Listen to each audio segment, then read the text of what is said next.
जब ये जनता में पटाक्षेप होगा चीज़ों का तो जो फंसेगा सो फंसेगा। हम तो कोई ऐसा नहीं फंसाएंगे, वो जनता के भंवर में फंसेंगे।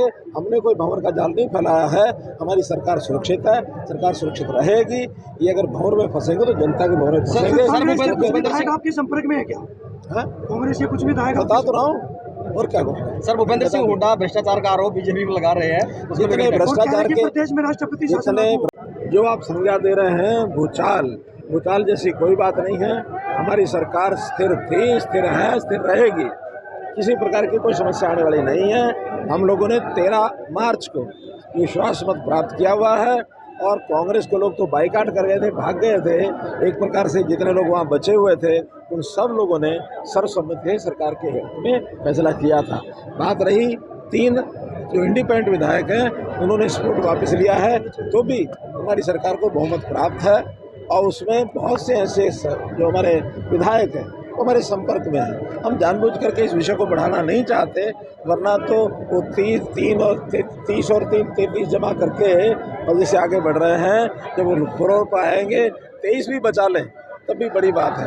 आज हरियाणा में भारतीय जनता पार्टी की हरियाणा सरकार के जो लोगों के अंदर जितना उत्साह है, उस उत्साह को देखते हुए ये 3 भी पछताएंगे और खाली पछताएंगे नहीं। कुछ लोगों ने तो संपर्क करना शुरू कर दिया है, गलती हो गई है, हमको वापस ले लो। हमने कहा थोड़ा इंतजार करो। सर, जेजेपी के विधायकों से आपने मुलाकात की है? ये है, ऐसा नहीं कि नहीं किया, वो पहले हमारे संपर्क में है। मैंने बताया कांग्रेस के लोग भी संपर्क में हैं, उनसे भी जब जब उनके साथ मीटिंग करेंगे तब उनकी भी आंखें खुल जाएंगी। हम कहते हैं चुनाव ठीक ठाक निकल जाए इसमें, नहीं तो मुँह की खानी पड़ेगी उनको। और वो मुँह की खाने के लिए उनको भी पता है बहुत ज़्यादा किसी प्रकार का आग्रह दुराग्रह उनका नहीं है। एक मीटिंग वो करेंगे, हो सकता है गवर्नर साहब कभी भी कर लें, तो गवर्नर साहब और स्पीकर साहब ने अपने रोल करने हैं, उसमें हमें किसी प्रकार की कोई चिंता नहीं है।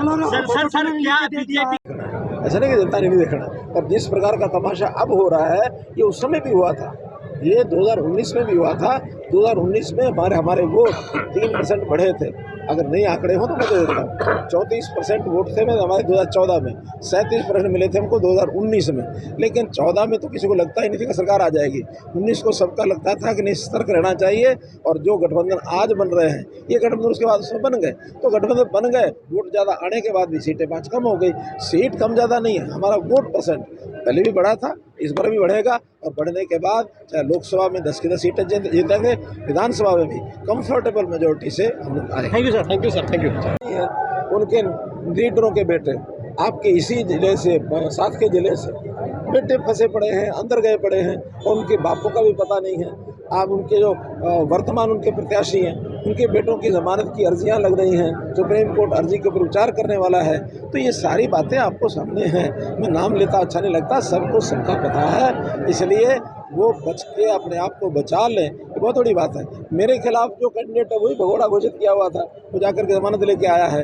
तो अगर भगोड़े होते तो क्यों होते हैं? कहीं ना कहीं दोषी वृत्ति के लोग हैं। और ये खाली हरियाणा में नहीं है, पूरे देश में बहुत से कांग्रेस के ऐसे प्रत्याशी यानी डूबे हुए हैं बिल्कुल भ्रष्टाचार के अंदर, इतने डूबे हुए हैं कि छापे में पहाड़ों के नोट निकल रहे हैं, यानी ढेर निकल रहे हैं, पहाड़ निकल रहे हैं। सैकड़ों करोड़ रुपया एक नेता के, उनके स्टाफ के घर से निकल रहा है।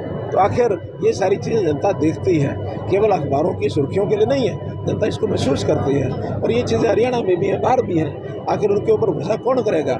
हमने तो 1.5 महीना पहले अपने प्रत्याशी घोषित कर दिए थे, हमारी कोई समस्या नहीं है। लेकिन वो 1.5 महीने तक यहाँ की लिस्ट जा रही है, स्क्रीनिंग हो रही है, ये हो रहा है, वो हो रहा है, अंदर खाते क्या चल रहा है आपको पता तो हो है, लेकिन आप शायद बोलेंगे नहीं, मैं उसकी जानकारी रखता हूँ। भूपेंद्र सिंह हुड्डा ये कह रहे हैं मेरी हार का बदला ले लेना, सोनीपत में आके बोल के गए।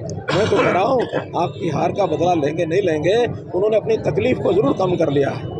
क्या पिछली बार हारे तो 10 थे, तकलीफ तो 2 ही की थी, सोनीपत और रोहतक की। इस बार उन्होंने सोचा भी 2 की तकलीफ फिर ना सहनी पड़े, 1 की सहन कर लेंगे, इसलिए दोनों नहीं खड़े होते, 1 खड़े होंगे, तो स्वीकार कर लिया उन्होंने। तो वो अपनी तकलीफ को आधा करके गए हैं, तकलीफ तो उनको होनी है।